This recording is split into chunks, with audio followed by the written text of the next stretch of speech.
AZIMIO la Umoja movement have actually become the political sensation of the moment. And it has been likened with the Rainbow Coalition that took the former President Mwai Kibaki to State House in 2002. And if you look keenly, it has become the most favorite political coalition for the political bigwigs in this country. I was watching some analysis in TV, these interviews, and I think it was Ambrose when I was being asked, he was saying that there are more political bigwigs in AZIMIO than UDA. And again, if you look technically, AZIMIO is appealing to major political players in this country. So in this video, I want us to look at what is this special aspect in AZIMIO that Raila and Uhuru did intentionally and made the AZIMIO the best party. One thing you have to take is Raila Odinga has been a crusader of democracy in political parties. Then President Uhuru Kenyatta also had experience with political parties in 2007 when parties merged to form the Jubilee Party. So they were all coming from a background of political aspects they had seen. But there is one thing that keeps on coming when you talk about AZIMIO is what is the probability that they are going to form the next government? Initially, I have been having this skeptic. Of course, I've been this skeptic that, look here, deputy president is more popular. But again, there is something that both Uhuru and Raila know that not even me and William Ruto knows.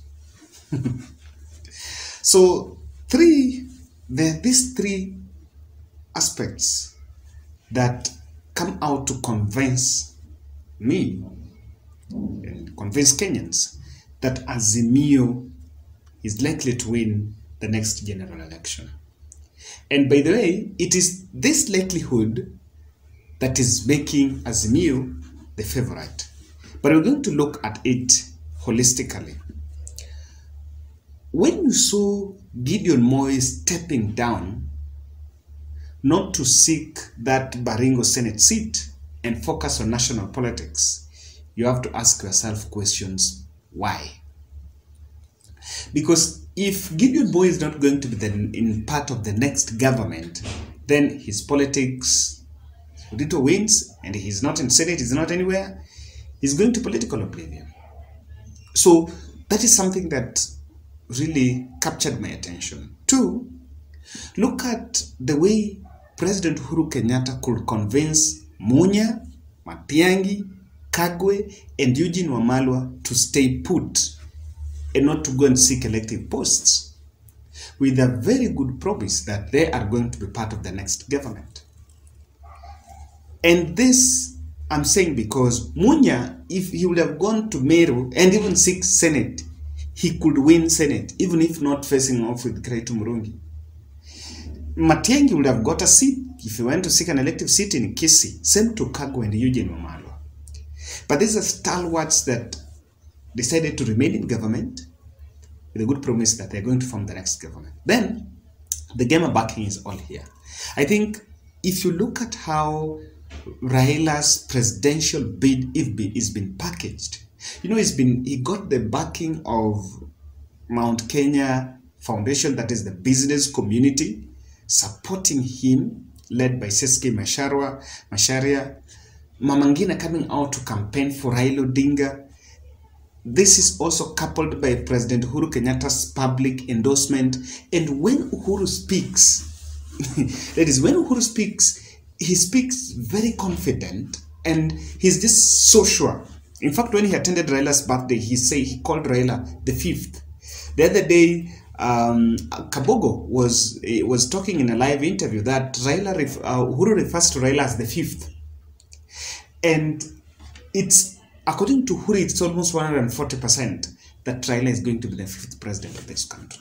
But then, I want us to build from that and tell you how the power sharing model in AZIMIO is making it very conducive and very accommodative for all these parties and all these leaders, or rather politicians, to work with AZIMIO La Umoja.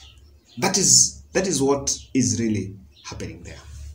So ladies and gentlemen, if you're watching this video, kindly I want to request you subscribe and also click the notification bell. That is just the bell above the subscription button. Then most importantly, like our videos. When you like our videos, it really helps to boost the channel. And again, you can tell us in the comment section, what do you think about AZIMIO politics? What do you think about their structure? I have realized one thing, that it is time. I was reading an article, I think over the weekend, by Tom Mushinde in Nation, and it was saying that it is time now to share the cake. Gari meja, as Kijana Wamal once said, it is time now to share the cake. Actually, the real politics is now. Something interesting is, it is in politics that you share the cake. I want to use the analogy that Raila uses, that in 2017, they went to seek, they went hunting and they didn't find, so there is nothing they could gawa amongst them. But before that, walikuwa wanataka. So politics is where you have to seek it first. Now ladies and gentlemen, something that you will actually appreciate is that the model is going to be accommodative in the manner of which political parties are represented in that coalition. If you look at how these parties have formed and have joined, people are framing their positions in AZIMIO La Umoja and their stake in AZIMIO La Umoja through those political parties, because those political parties are the bargaining chunks.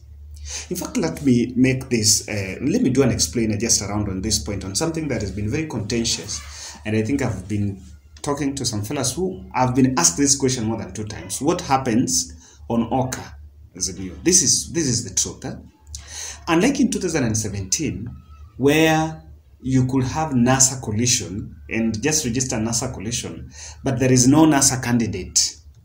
The candidate has to be presented as a political party candidate. That's why Raila went with the ODM. So, unlike there, in this coalition, in the new political parties agreement, political parties can merge to form a coalition. And coalition cannot form a coalition with another one. So there is nothing like AZIMIO Oka. That is why the document that was signed, Kalonzo joined as Wiper, Gideon Moi joined as KANU. That is it.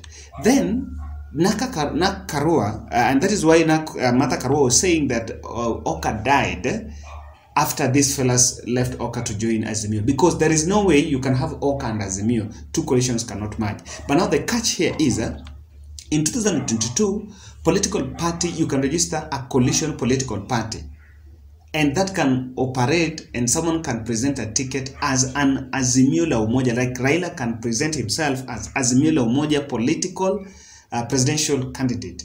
So AZIMIO La Umoja is a political party, not as ODM. That is now the difference. So the way these parties have been represented, that's why you saw Wiper came in as Wiper, Gideon came in as Gideon. These parties are the ones that are now, they're now taking their stakes. Look at is it Coop? This one in West Pokot, Lonyangapuo, his own party. That is just a stake for him. You look at Mbas, Kiretu Murungi. Remember, Kiretu Murungi just joined AZIMIO the other day, just last week. Look at Kilifi, which I think is one of the smallest and most useless parties I'm sorry to say that, I can't even mention.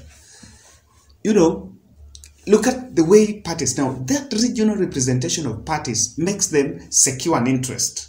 Someone will always say, my region is represented through this party. Now, that is different in 2017, when Jubilee merged all those parties to join Jubilee coalition. Because that one, it was like, these regions are not going to be represented. It's all about Jubilee. So, there is the possibility of other regions being discriminated. But now, because each and party have its own identity, they have a stake.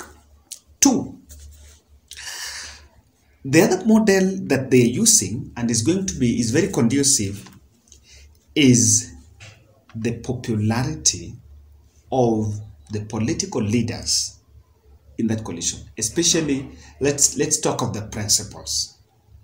Now, so far AZIMIO has Raila, Uhuru, Kalonzo, Gideon Moi. I don't know whether Martha Karua is also going to be a principal. We are waiting. Then, you know, this dictates to what you bring on the table, because when you are popular, it seems fast like Kalonzo was in contention for the running mate. So when he sits ground not to go for the ticket and now support Raila Odinga and say the Raila Tosha moment, you know, that is already a consideration on the model of sharing the government. So these tenets are the ones that are making this AZIMIO become a very good shot for them. 2 is the loyalty. Look at the people that are around Raila. One of the aspects that will be considered is loyalty.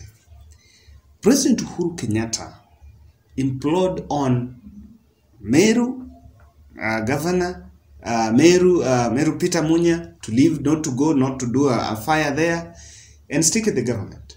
Same to CS Matiang'i, Eugene Omalo, Kagwe. All these fellas, they had an option of going to seek elective seats there.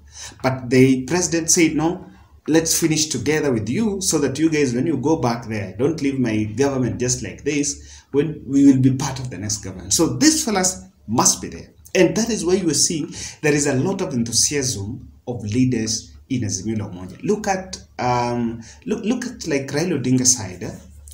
If you go to Kisii, there is Ongwae. You know this Ongwae. In the mix, Ongeri, but Ongeri also they come to DAPK. Look at Mombasa, Hassan Joho, and Kingi. If you look at these areas now, Rift Valley, I think Tolgos, like Rift Valley leaders who come to now supporting AZIMIO made the biggest political sacrifice. That has to be taken into account. And this is something that is very critical. Now, lastly, which I think is the biggest thing that the Raila Odinga team are doing, is their political messaging. Let me say, the only way in this country to convince and to campaign successfully is just to tell people, give people hope.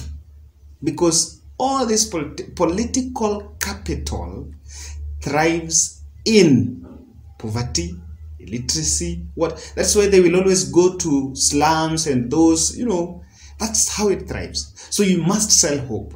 Then the AZIMIO team are selling the hope. The liberation aspect, you know, the economic revolution, that is more of a hope. But on the other side, they are selling revenge, attacks, and the insults and the abuses that have left. So one thing is interesting is this, what the messaging, and you know, like politics is just like marketing. Marketing, you'll be told there is conversion rate. Conversion rate is the number of people that are buying the product from what they saw being advertised. So just like in politics, AZIMIO have a high conversion rate. People who subscribe to the ideas and plan to vote for them because of what they've had on ground or on their campaigns. If you look at the conversion rate on AZIMIO compared to Kenya Kwanza, it's day and night. So that is why there is a hope that they can form the next government, and that's why the bigwigs are in the AZIMIO la Umoja. Ladies and gentlemen, that is my thought. And I don't want to ask a question that are you sure you're going to form, but from here, as in everyone else is there, what do you think is the next move for AZIMIO?